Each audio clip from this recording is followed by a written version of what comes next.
नमस्कार, यही सच है में आपका स्वागत है। मैं हूं आजाद खालिद, आपका मेजबान, और लेकर हाजिर हूं यही सच है।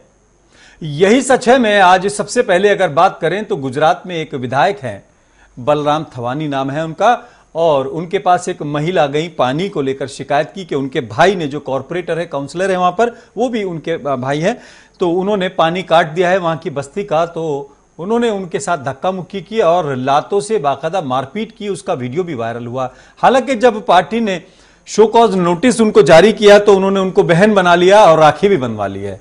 यानी अगर शिकायत करेंगे तो मारपीट करेंगे और जब अपने ऊपर कार्रवाई की बात आएगी तो बहन बना लेंगे और बाकायदा समझौते के लिए दबाव बनाएंगे। उसके अलावा एक और खबर है, ममता बनर्जी जो है जय श्री राम को लेकर काफी नाराज है, वहां पर उन्होंने हंगामा किया हुआ। लेकिन अब ममता बनर्जी ये कह रही है कि ईवीएम से हमको चुनाव नहीं चाहिए, ईवीएम जो है वो गड़बड़ी का निशान है और अब हम जो आंदोलन करेंगे वो ईवीएम के खिलाफ करेंगे और ईवीएम से चुनाव हमको नहीं कराने।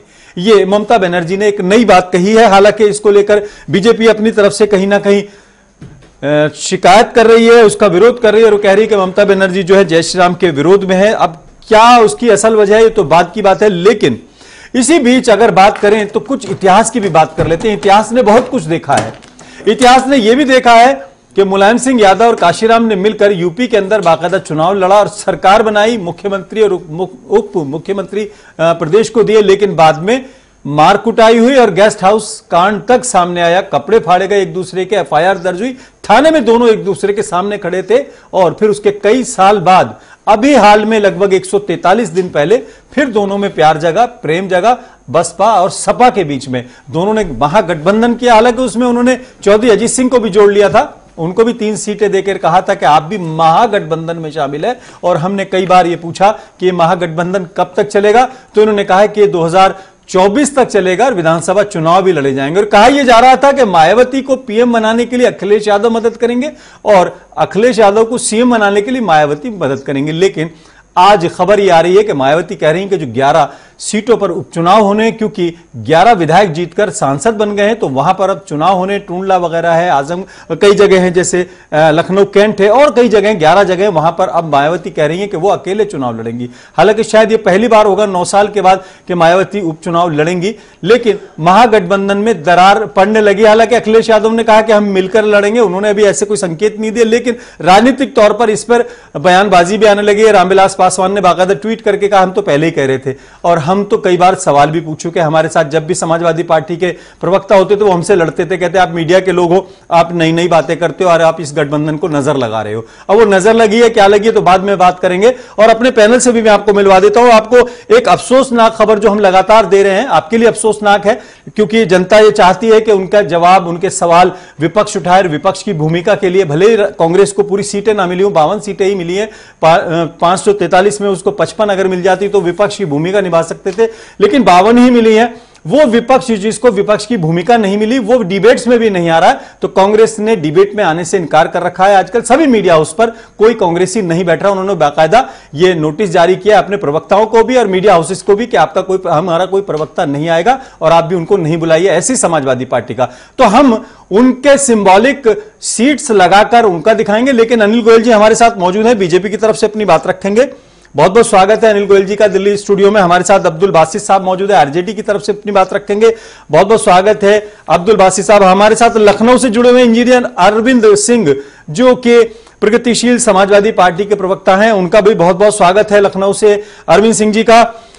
ये 3 लोग हमारे साथ रहेंगे साक्षात और 2 लोग रहेंगे सिंबॉलिक। कांग्रेस की तरफ से हमने वो ट्वीट और सुरजेवाला जी का फोटो लगाया हुआ, क्योंकि उन्हीं का ट्वीट था, उन्हीं का आदेश था कि उनके प्रवक्ता अब नहीं जाएंगे। हालांकि बीच में एक दिन वो आए भी थे, मीडिया के ऊपर आए थे, लेकिन बाकी लोगों को अभी आने की इजाजत नहीं है। ऐसे ही राजेंद्र चौधरी जी ने भी एक बाकायदा बयान जारी किया था और कहा था कि अखिलेश यादव जी के निर्देश पर अब कोई भी प्रवक्ता बैठेगा नहीं।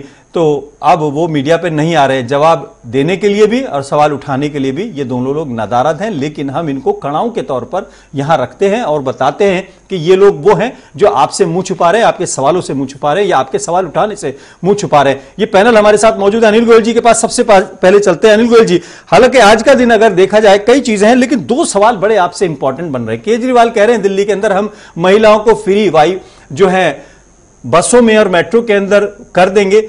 क्या आप इसमें सहयोग करेंगे? दूसरी बात, विधायक जो है आपके वो महिलाओं के साथ मारपीट करते हैं, बाकायदा लातों से उन्होंने मारा है, तो कार्रवाई होगी? आपने तो अपने सांसद के ऊपर भी कार्रवाई नहीं करी, जो जूता चला था आपके यहाँ यूपी के अंदर, वो भी अभी तक कुछ नहीं आया। साध्वी प्रज्ञा के खिलाफ भी आपने नोटिस जारी किया था, 10 दिन में जवाब मांगा, तो 10 दिन को गुजरे भी 10 दिन हो गए, तो क्या हो रहा है ये? आजाद जी, जहां तक सवाल एक्शन का है, तो निश्चित तौर पर भाजपा हर जगह एक्शन लेती है, और उस एक्शन में वो नहीं कह रहा हूं जो आप लेंगे, मैं वो एक्शन पूछ रहा हूं। मैं वो एक्शन नहीं ले रहा कि आपके सांसद को उन्होंने, विधायक ने कहा था कि ये चमड़ी का कारोबार करते हैं, उन्होंने उन पर जूता चला दिया, वो एक्शन नहीं। अभी आज महिला शिकायत करने की तो आपके विधायक ने उनको पीट दिया, वो वाला एक्शन नहीं, बल्कि जो आपकी पार्टी की तरफ से इनके खिलाफ एक्शन। मैं पार्टी के एक्शन की बात कर रहा हूँ। जिस आप सांसद और विधायक की बात कह रहे हो, जूता चप्पल चला था, उनको पार्टी ने टिकट नहीं दिया, उनके पिताजी को दिया है सर, उनको पार्टी ने टिकट नहीं दिया, उनके पिताजी को दिया। मैं याद दिला बाकी याद मत दिलाओ ना, मैं जो कह रहा हूँ। अच्छा, जो आप कह रहे हैं वो सुनो। आप हमारे सत्ता में पूर्ण बहुमत से, इसलिए आपकी सुननी पड़ेगी। चलिए सुन लेते हैं। मेरा कहना, हमने पार्टी ने उनको टिकट नहीं दिया। प्रज्ञा जी का मामला अनुशासन समिति में है, और अनुशासन समिति उस पर अपना एक्शन ले रही है। तीसरा, इस जो विधायक की बात कर रहे हो, विधायक ने गलती भी मानी है, माफी मांगी है, उससे राखी बंधवाई है, उसको बहन बताया है कि भावावेश में जल्दी, मतलब गलती से, मेरे से गलती हो गई है। और निश्चित तौर पे ये सब भी कहीं ना कहीं पार्टी का अनुशासन दर्शाता है कि पार्टी कितनी, अच्छा, अगर वीडियो नहीं आती तो शायद वो ना बहन मनाते ना माफी मांगते, वो तो उनके खिलाफ सबूत हो गया, वीडियो बन गया, तो इसलिए शायद माफी मांग ली। अगर मगर का कोई जवाब नहीं है, जो वर्तमान परिस्थिति है उसका जवाब बनता है। अगर नहीं आती तो भी उसने अपनी गलती है तो गलती मानता, ना का मतलब ही नहीं है, इसलिए वीडियो आ गई तो गलती मानी है। अच्छा, ऐसा। दूसरा, आपने एक बात और देखा होगा कि एक बात तो ये भी कही है विधायक जी ने कि उन्होंने पहले मेरे ऊपर अटैक करा। अच्छा, अब अगर कहीं ना कहीं सेल्फ डिफेंस में मारा उन्होंने। सर, मैं अगर कहीं ना कहीं ये बात सच है, तो फिर भी उसके बाद भी उन्होंने अपने आप को बड़ापन दिखाने के लिए, बड़प्पन दिखाने के लिए, पार्टी के कार्यकर्ता होने के नाते उन्होंने माफी मांगी है, उससे राखी भी बंधवाई है। और हमेशा इससे कहिए कि मैं जब भी मेरे बहन के नाते तुम मुझे याद करोगे, मैं भाई के नाते तुम्हारे साथ 24 घंटे, मतलब जब भी कहोगे। चलिए अनिल गोयल जी, हम आपके विधायक जी का बड़प्पन मान लेते हैं कि उन्होंने एक महिला को इसलिए मारा कि वो पानी की शिकायत लेकर आई थी कि उनकी बस्ती में पानी नहीं आ रहा है, और ये बात इसलिए ज्यादा इंपॉर्टेंट हो जाती है कि उनके भाई वहां के विधायक हैं और एक भाई जो है वहां के काउंसलर हैं, पार्षद है, और महिला शिकायत लेकर आती है तो मारपीट होती है, बड़प्पन ही है। आप कह रहे हैं तो चलिए मान लेते हैं। खैर, हमारे साथ इंजीनियर अरविंद सिंह जी, केजरीवाल की बात तो रह गई जी। अच्छा, उनमें तो मदद करेंगे। चलिए, मैं आता हूं आपसे, दूसरे राउंड में ले लूंगा। हमारे मेहमान जुड़ गए, अभी तो पूरा आपसे बहुत सारी बातें करनी है। आज तो आप हावी होने की भी कोशिश करोगे, क्योंकि आपके लिए तो एक बयान आ ही गया है। अगर बात करें हम, इंजीनियर अरविंद सिंह जी जुड़े हुए हैं प्रगतिशील समाजवादी पार्टी की तरफ से, तो हमने ये सुना था, हमें तो अहले सियासत ने ये बताया, किसी का तीर किसी के कमान में रखना। आज मायावती कह रही हैं कि शिवपाल यादव जो है, उन्होंने यादव वोट बीजेपी को ट्रांसफर करा दिया, और हम अब अखिलेश यादव के साथ न मिलकर न चुनाव नहीं लड़ेंगे, बल्कि 11 सीटों पर खुद ही लड़ेंगे। हालांकि ये आपके लिए एक राहत भरी खबर है कि जिनसे आपका विरोध था अब वो अकेले हो गए, लेकिन मायावती ने आज अपनी मीटिंग में, ठीक रहा, आपके ऊपर भी फोड़ा है। नहीं, देखिए आजाद जी, मैं आपको बताना चाहता हूं कि ये ठिकरा क्यों फोड़ रही है। ठिकरा तो खुद जिम्मेदार है। जब हमारे आदरणीय राष्ट्रीय अध्यक्ष माननीय श्री शिवपाल सिंह यादव जी ने कहा कि गठबंधन में मुझे भी रख लीजिए, मुझे भी चुनाव लड़ना है, मुझे भी पार्टी को खड़ी करनी है, आप लोग गठबंधन में रखिए, अगर भारतीय जनता पार्टी को हराना है, भारतीय जनता पार्टी को सत्ता से बाहर करना है, तो प्रगतिशील समाजवादी पार्टी को भी गठबंधन में रखिए। लेकिन यहाँ तो घमंड था, इतना घमंड था कि घमंड के आगे इन लोगों को लग रहा था कि हम में सब कुछ है, उसका नतीजा आया। और जहां तक सवाल है वोट ट्रांसफर का, देखिए हमारी पार्टी 4 महीने की पार्टी है। आदरणीय राष्ट्रीय अध्यक्ष जी ने 4 महीने में जिस तरीके से 65 सीटों पे चुनाव लड़े, हम कह रहे हैं जी कि वोट तो आपने ट्रांसफर किया आजाद, बसपा सुप्रीमो ने वोट ट्रांसफर अपना करवाया। अच्छा, ये सवाल पूछने के लिए हमें जरूरत थी, आज जनता ही जानना चाहती थी, समाजवादी पार्टी से पूछने के लिए हमने राजेंद्र चौधरी जी का बाकायदा फोटो लगाया हुआ, लेकिन उनका वो आदेश जो है वो मजबूरी है कि उन्होंने मना किया हुआ कि मीडिया उस पर कोई प्रवक्ता नहीं जाएगा। आज मैं उन सारे प्रवक्ताओं को, वो देख रहे हो अगर तो ना देख रहे हो तो भी, मैं ये सवाल करना चाहता हूं, जब भी हमने पूछा कि चुनाव के बाद ये कितने दिन तक गठबंधन चलेगा, कर्नाटक से तस्वीर शुरू हुई, फिर आपने महागठबंधन बनाया, तो हम ये पूछते थे कि लोकसभा चुनाव के बाद ये कितने दिन चलेगा, तो सब ये कहते थे कि 2024 तक। लेकिन चुनाव के नतीजे आने के 12वें दिन ही गठबंधन के टूटने का लगभग एक तरफा ऐलान हो गया। हालांकि अखिलेश यादव कह रहे हैं कि हम मिलकर लड़ेंगे, तो राजेंद्र चौधरी जी या अखिलेश जी अगर कोई इनकी तरफ से बात रखना चाहेगा तो रखे ना रखे, लेकिन ये सवाल हमने उठा दिया है। बासित साहब, गठबंधन बन रहे हैं, टूट रहे हैं, आप भी गठबंधन बनाकर वहां पर जीरो पे चले गए। अगर देखें इतना सब कुछ होने के बावजूद कहीं ना कहीं ये गठबंधन जो फेल हुए हैं उसके बाद ये नाराजगी क्यों हो रही है? देखिए, केंद्र गठबंधन नहीं है, देश की एकता को इकट्ठा करने के लिए जो फांसीवादी ताकतों के बाद ये उसकी एक मजबूरी थी कि देश के जो जितने भी जनमानस है जो किसी प्रकार से परेशानियां 5 साल से भुगत रहे थे और फांसीवादी ताकतों का शिकार हो रहे थे, कहीं दलित उत्पीड़न था, कहीं अगर ये फांसीवादी थे तो फिर जनता ने इतना वोट क्यों दे दिया इनको? मैं उस पर भी आता हूं। तो उस महागठबंधन का निर्माण करने के लिए, देश की एकता को करने के लिए लालू जी का एक छोटा सा निर्णय था, जो कि आज तक 5 साल में मोदी जी ने कांग्रेस को, किसी पार्टी को टारगेट नहीं किया, केवल उन्होंने महागठबंधन के ऊपर ही कमिट किया। और ये उनके दिमाग में था ये डर कि महागठबंधन अगर वाराणसी से हुंकार भर दी लालू जी ने तो देश में हम विफल हो जाएंगे और आने वाले 50 साल में बीजेपी का सुपड़ा साफ हो जाएगा। लालू जी की ये सारी बातें आंदोलन के तहत हमने पूरे 5 साल रखी। किसी कारणवश, किसी षड्यंत्र से या जो भी उनके साथ रचा गया, लालू जी को पहली फुर्सत में इन्होंने जेल का रास्ता दिखा के अदालत में रखा है, किसी ने नहीं रखा है। और केस आज का नहीं है, केस बहुत पुराना है। ये सब जग जाहिर है कि किसके इशारों पर क्या हुआ, ये नहीं, अदालत की प्रक्रिया पर कम से कम हम इजाजत नहीं देंगे आपको कि आप उसको षड्यंत्र कहेंगे। बाकायदा जांच हुई है, बहुत लंबा केस चला है और आपके जमाने में भी वो केस चला, आपकी सरकारें भी थी तब भी हो रहा है। सीबीआई कोर्ट का मैं उनके निर्णय आदर करता हूं, मगर पिछले 5 साल में बड़ी बड़ी एजेंसीज को, सीबीआई, ईडी, सुप्रीम कोर्ट, इसको एंडोर्स नहीं करूंगा, लेकिन गठबंधन की नाकामियों का ठीक रहा, अब एक दूसरे पर फोड़ा जा रहा है। गठबंधन को जैसे आपने किसी प्रकार से बनने का नंबर आया, उससे पहले ही उन्होंने उसकी कमर तोड़ने का केंद्र सरकार ने पूरा हमला किया। मायावती कह रही है मिला है, ट्रांसफर नहीं पूरा अमला केंद्र सरकार ने गठबंधन को तोड़ने के लिए लगाया।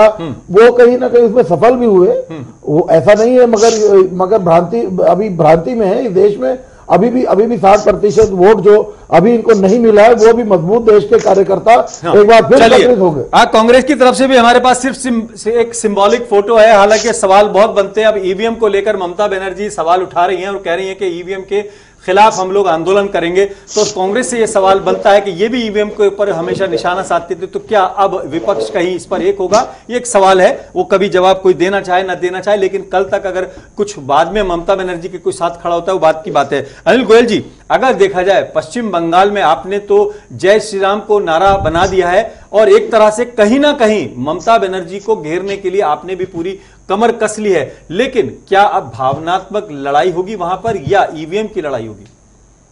खालिद साहब, जहां तक पश्चिम बंगाल का सवाल है, पश्चिम बंगाल के अंदर निश्चित तौर पर जो ममता बनर्जी है दीदी, उन्होंने वहां पर जो अराजकता फैला रखी है, जो आपके कुर्ते में स्थित है सर, जो अराजकता फैला रखी है, और आप ये देखें कि भ्रष्ट अधिकारी, आईपीएस अधिकारी जो राजीव कुमार है, उसको बचाने के लिए धरने पर बैठी हुई। बंगाल में जो सीबीआई जांच की बात करती है उसको वो वापस करती हैं। फोनी तूफान जो आता है उसकी मदद के लिए पीएम फोन करते हैं, मदद चाहिए, वहां की जनता की मदद चाहिए, और वो मदद लेने, फोन भी नहीं उठाती हैं, मदद लेने से इनकार करती हैं। बंगाल के अंदर आयुष्मान भारत योजना लागू हो, गरीबों को 5 लाख रुपए तक का उनके स्वास्थ्य लाभ फ्री मिले, इसको लागू नहीं करना चाहती हैं। अगर सही मायने में बंगाल के हित में बात सोच ही नहीं रही है, वो तो बंगाल के अंदर गुंडागर्दी करके और इस तरीके से इन्होंने अपने आप को पेश करा के बंगाल को नष्ट करने में लगी हुई है। वहां पर कम से कम 60 से ज्यादा बीजेपी कार्यकर्ताओं की हत्या हो चुकी है। दुर्गा मूर्ति का विसर्जन नहीं होता, हाई कोर्ट के आदेश के बाद में दुर्गा मूर्ति का विसर्जन करने के लिए बात कहती है। मतलब वो बीजेपी के दफ्तरों को, सर पहले आप सुनिए, देखिए माफी चाहता हूं सर, बिल्कुल अरविंद, सभी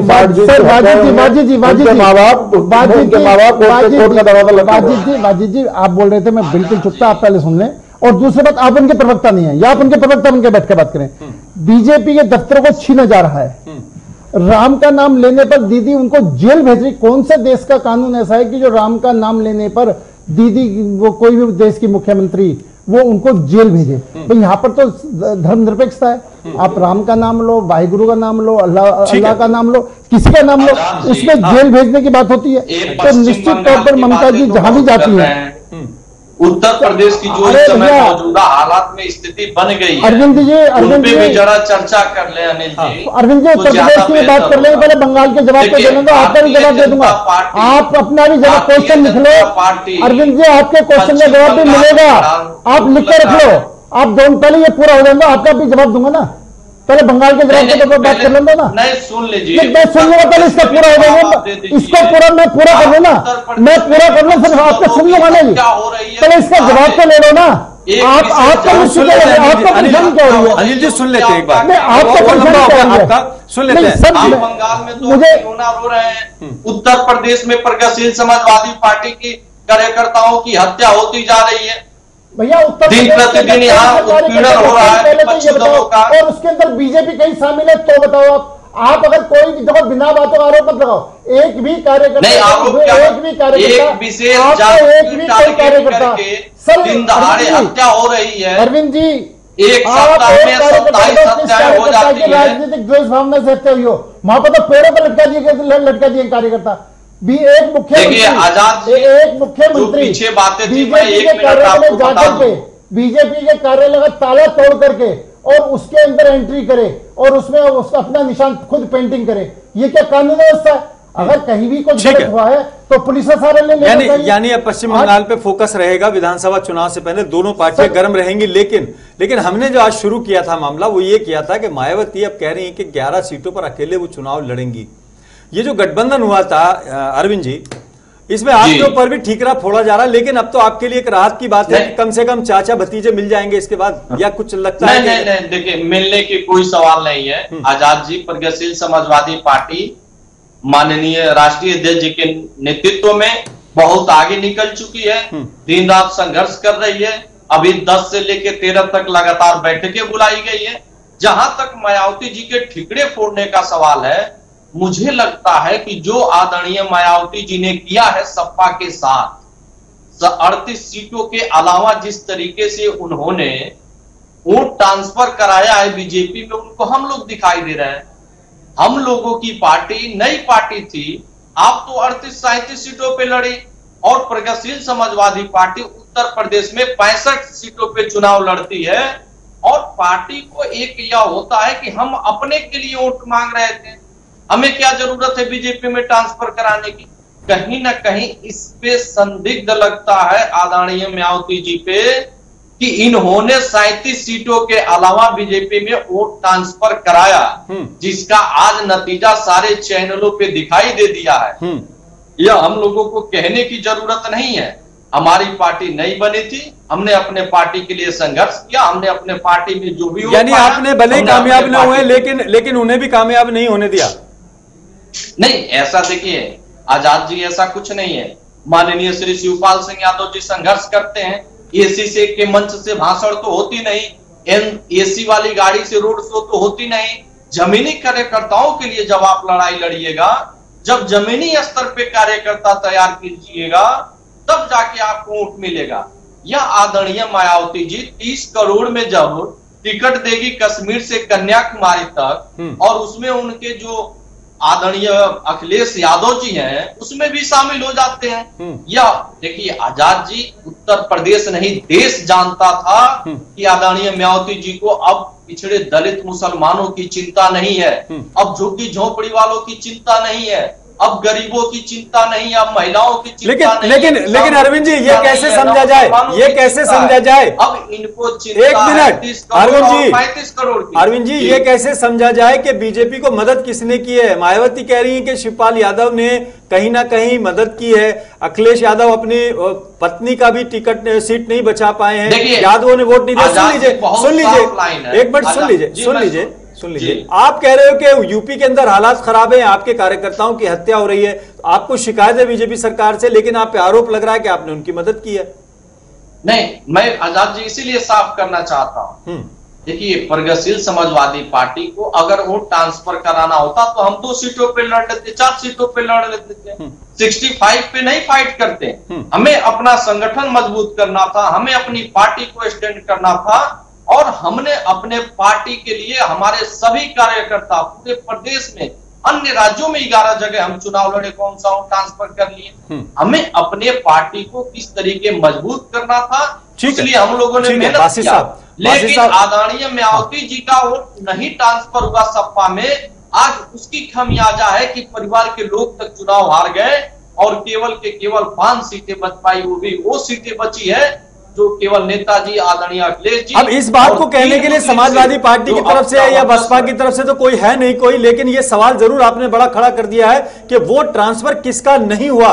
मायावती कह रही है कि वोट यादवों का ट्रांसफर नहीं हुआ, वो बीजेपी को ट्रांसफर हो गया, और आप कह रहे हो कि मायावती जी का अपना वोट बैंक जो है वो सपा को ट्रांसफर ना होके वो बीजेपी को ट्रांसफर हो गया, ऐसा आप कह रहे हैं। लेकिन अब्दुल बासित साहब, महागठबंधन को या गठबंधन को लेकर या अलायंस को लेकर आप लोग बड़े उत्साहित थे। जेपी आंदोलन के बाद एक नई चीजें शुरू हुई थी, और आप भी कहते हो कि लालू यादव जी बाकायदा इसको लेकर बाकायदा उत्साहित रहते हैं, लेकिन आपको लग रहा है कि भविष्य है इस गठबंधन का?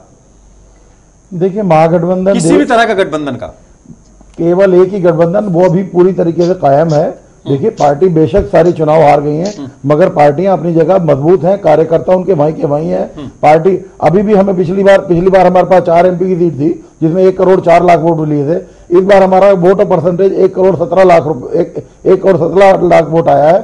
ठीक है, हम सीट नहीं कोई अर्जित कर चुके। बिहार की सबसे बड़ी पार्टी के रूप में आरजेडी ने चुनाव लड़े 21 सीटों पे, जबकि राष्ट्रीय पार्टी इनकी इतनी बड़ी बीजेपी जो कि 17 सीटों पर घुटने टेक कर बिहार में उन्होंने अपना कोशिश की। उन्होंने 17 सीटें जीतती हैं, वो घुटने टेक रहे हैं, आपको एक भी सीट नहीं मिली। आप बात मैं सबसे बड़ी मैं तो समझना चाह रहा हूं, मैं आपकी बात का खंडन नहीं कर रहा हूं, मैं जनता को समझाना चाह रहा हूं।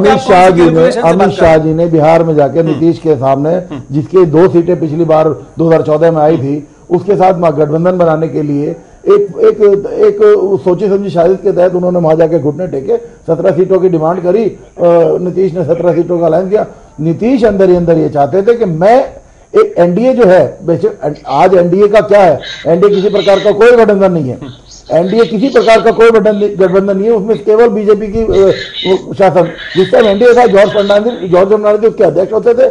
नीतीश बाबू ये चाहते थे कि हम एनडीए का संरक्षण मैं करूं। एनडीए का संरक्षण करने के लिए उनके अंदर से वो थी आवाज जिसका आप हमारे पास कोई नहीं है जवाब देने के लिए। लेकिन अनिल गोयल जी, अगर देखा जाए बिहार के अंदर आपने गठबंधन किया, लेकिन बाद में आपने सांकेतिक मंत्रालय देने की बात की, नीतीश कुमार ने विरोध किया, वो आपके यहां शामिल नहीं हुए, उन्होंने आपको अपने गठबंधन में शामिल नहीं करे बिहार में।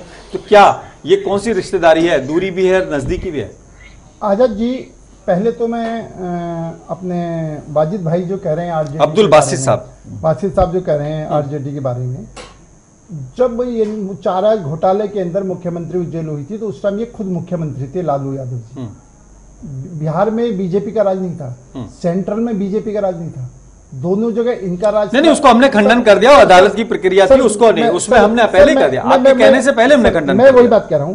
तो ये जो आज फांसीवादी, दलित उत्पीड़न, ये सब कहकर जनता ये देख रही है कि ये बेमेल की बात करते हैं, बेतुकी बात करते हैं, इनका जनता से जुड़े हुए मुद्दों का कोई मतलब नहीं है, जनता के विकास का मुद्दे पे आइए आप। ये तो चलिए आपने कह दिया है, विकास का जनता ने मान भी लिया, जनता ने वोट भी नहीं दिया। मैं घुटने आपको वोट दिया, जनता ने बहुत ज्यादा वोट दिया। सर, मैं घुटने टेकने वाली बात का ये जवाब दे रहा हूं कि उसके बाद में जनता ने पहचान लिया कि ये लोग सिर्फ बात बनाने वाले हैं और बीजेपी वाले लोग अनिल गोयल जी, बात हो गई है, इनको पहचान लिया तभी तो उनको वोट नहीं दिया और आपको बहुत ज्यादा वोट दिए हैं, आपको प्रचंड बहुमत दिया।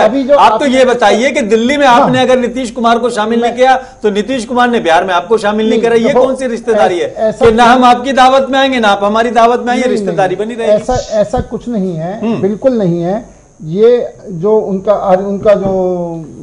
जो पार्टी है, उनके कोटे की जितनी सीट थी उन्होंने अपने कोटे की सीट भरी है। आपने अपने कोटे की सीट में उनको नहीं दिया, उन्होंने अपने कोटे में आपको दिया। सफाई पेश आप भी जानते हैं सर, नहीं, सच्चाई ये है कि उन्होंने सिर्फ अपने, हमारी एक सीट कोटे की बाकी है, वो उन्होंने भरी नहीं है। वो जब हम नाम देंगे उसकी बाकायदे शपथ ग्रहण होगा, जब इधर लेन देन हो जाएगा। और लेन देन का विषय नहीं, लेन देन का विषय बिल्कुल नहीं है। और निश्चित तौर पर यहां पर भी जो नीतीश कुमार जी के माननीय प्रधानमंत्री की बात हुई होंगी, उनकी आपस अंदरूनी कोई मामला रहा होगा। हमने उनको सीट का ऑफर करा था, लेकिन किन्हीं भी कारण से वो सीट नहीं ले रहे हैं। उन्होंने कारण बताया था कि सांकेतिक मंत्रालय मुझको नहीं चाहिए, सांकेतिक। सर, वो उनका अंदरूनी मामला, वो उनका अंदरूनी मामला है, खुल के बोला है। लेकिन मैं मान गया ना जी कि वो उनका अपना मामला है कि वो हम एक सीट देना चाहते थे, वो सोचते हैं किसको देनी किसको नहीं देनी है, किसको नाराज करूं किसको राजी करूं, वो पार्टी उनका अपना मामला है। लेकिन ये हमारा गठबंधन स्वाभाविक गठबंधन है, ये हमारा मतलबी गठबंधन, ये मौका परस्ते गठबंधन नहीं है कि सत्ता पाने के लिए गठबंधन करो। ठीक है। और ये गठबंधन हमारा अरविंद सिंह जी लगातार छोटे जो दल हैं वो गठबंधन के बहुत वकालत करते हैं, गठबंधन के नाम पर बहुत ज्यादा प्रेशर बनाते हैं। कर्नाटक से तस्वीर शुरू होती है और फिर वो होते होते महागठबंधन, तीसरा मोर्चा और अलग अलग गैर बीजेपी, गैर कांग्रेसी, ये तमाम नाम सुनने को मिलते हैं। लेकिन अभी जो हालात बन रहे हैं, खासतौर से इस लोकसभा चुनाव में, किसी की भी कोई वजूद नहीं है। जो लोग जीत गए उनके आप हाल देख रहे हो कि उन्हें कैबिनेट में जगह नहीं मिली क्योंकि पूर्ण बहुमत आ गया, अब उनकी बहुत ज्यादा जरूरत नहीं रही। जो लोग हार गए वो एक दूसरे पर ठीकरा फोड़ रहे हैं। तो क्या लगता है आने वाले दौर में राजनीति के अंदर महागठबंधन जैसी जो चीजें हैं उनका कोई औचित्य रहेगा? नहीं, आजाद जी, मुझे लगता है कि देखिए यह जो परिणाम है विपक्ष का बिखराव का कारण है, नतीजा है कि इतना बड़ा परिणाम बीजेपी को मिला। और जहां तक उत्तर प्रदेश के महागठबंधन की बात है तो बसपा सपा जिस तरीके से बेमेल गठबंधन किया और सभी छोटे छोटे दलों को अपने साथ नहीं रखा। मतलब आपको अगर ले लेते तो मेल गठबंधन पे ले लिया। नहीं आजाद जी, 1 मिनट मेरी अपनी बात रख ले। नहीं, मैं एक उसमें ऐड ऑन कर रहा हूं। नहीं, मुझे ही नहीं, मुझे लगता है कि कांग्रेस को प्रगतिशील, पहले भी हमारे नेता ने कहा था कि बिना प्रगतिशील समाजवादी पार्टी को कोई भाजपा को नहीं हटा सकता, क्योंकि यह बिखराव का ही परिणाम है। और इसी का देन है कि सपा का भी पतन तो हुआ ही हुआ, बसपा तो जीरो से हीरो बन गई। लेकिन जिस दिन से माननीय श्री शिवपाल सिंह यादव जी को सपा ने हाशिए पे डाला, उसी दिन सपा संगठन खोती चली गई, अपने जमीनी कार्यकर्ताओं को खोते चली गई, जिसका कि परिणाम आपने देखा है 23 तारीख कि क्या परिणाम रहा। अब परिवार मिलेगा दोबारा, गठबंधन परिवार में मेल होगा? देखिए, नहीं, मैं बता रहा हूं आजाद जी, और पूरे साफ तरीके से आपको अवगत कराना चाहता हूं दर्शकों को भी कि माननीय श्री शिवपाल सिंह यादव जी ने 2.5 साल इंतजार किया कि पार्टी न टूटे, परिवार न टूटे, लेकिन भाजपा और संघ के कुछ ऐसे लोग अंदरूनी जुड़ गए थे। तो भाजपा संघ को बदनाम क्यों कर रहे हो भाई? तुम्हारे अंदर का मामला है, हर बात पे भाजपा संघ होगा, किसी ने बच्चा पैदा तो भी भाजपा संघ वाले हो गए। भाजपा संघ का बनना है, किस बात का? आप अपनी पार्टी अपने आप संभालो, अपना घर अपने आप संभालो। इसमें भाजपा भाजपा संघ को बदनाम करने का काम ही नहीं कर रहा, करते जा रही है। ये क्या मेहनत हो रही है। आप अपने जवान अपने घर को ठीक करो, आप अपने परिवार को ठीक करो, आप भाजपा को मत कोसो, आप भाजपा संघ को मत कोसो, आप भाजपा संघ को कोस करके आप कभी कामयाब नहीं हो सकते। आप देश के विकास की बात करो, आप मौका पर की बात मत करो, आप अपने भ्रष्टाचार छिपाने की बात मत करो, आप सत्ता वालों की बात मत करो। समाजवादी पार्टी उसके एवज में लखनऊ में आप भाजपा को बदनाम करने की कोशिश मत करो। भाजपा का नतीजा है आज उसी का है। ये बड़ी अजीब सी बात कि मायावती जी कहती हैं कि शिवपाल यादव ने बीजेपी की मदद की है और शिवपाल यादव जी के पार्टी के लोग कह रहे हैं कि सपा ने उनकी मदद की है, लेकिन अनिल गोयल जी इस पे भड़क रहे हैं कि हमारा ही नाम क्यों लेते हैं। लेकिन मुलायम सिंह यादव पार्लियामेंट में बीजेपी की तारीफ करते हैं और शिवपाल यादव को वो बंगला मिलता है जो मायावती से खाली कराया जाता है और वो शिवपाल यादव को दे दिया जाता है। तो किसके रिश्ते किसके साथ है? वो एक नो एंट्री वाली एक फिल्म आई थी जिसमें समझ में नहीं आता था कौन किसके साथ है, कौन किसके विरोध में। अब्दुल बासित साहब आप हाथ उठा रहे थे। रूल फॉलो किया गया है। राम गोपाल यादव हो और माननीय अखिलेश यादव हो, मुलायम सिंह यादव हो या शिवपाल यादव हो, इन चारों के बीच में एक आदमी जिसका नाम अमर सिंह है, उसने ऐसा भेद बोया है कि उसने अपने उसमें चक्कर में कामयाब हुए। वो भाजपा द्वारा प्रायोजित ही था। ये अनिल गोयल जी कह रहे हैं, अनिल गोयल भाजपा में हमने अनिल गोयल जी कह रहे हैं मैं भाजपा का रोल नहीं है, वो भाजपा प्रायोजित अमर सिंह समाजवादियों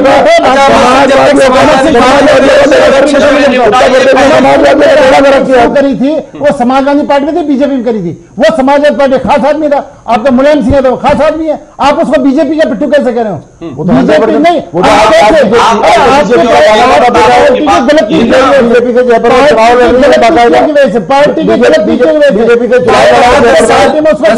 सांसद भी रही है समाजवादी पार्टी की, याद रखना। आपने उसका गला घोटा और आपने जयप्रताप समाजवादियों को यूपी के अंदर, उत्तर प्रदेश के अंदर अमर सिंह को पूरे समाजवादियों का बेड़ा गर्क किसी ने किया है तो अमर सिंह आपके पार्टी का अमर सिंह समाजवादी द्वारा प्रायोजित है। बीजेपी प्रायोजित कैसे है? जितने बीजेपी बहुत बहुत शुक्रिया। एक सेकेंड, सभी लोगों का बहुत बहुत शुक्रिया, आपने समय दिया। कितने चेहरे लगे हैं चेहरों पर, क्या हकीकत है और क्या सियासत। आज के हालात देखकर यही लगता है कि कौन किसके साथ है, कौन किसके विरोध में है। लेकिन सच्चाई है कि जिस तरह की राजनीति आप लोग कर रहे हैं, सभी दलों को मैं बोलना चाहता हूं कि उनका हाल शायद यही होगा कि वो डिबेट से भी भागेंगे, जनता के बीच से भी भागेंगे।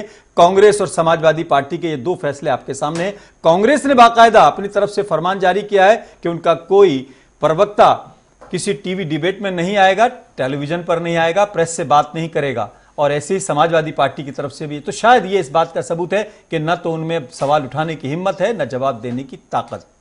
और यही सच है। मैं आज फिलहाल इतना ही, अपने मेजबान आजाद खालिद को इजाजत दें।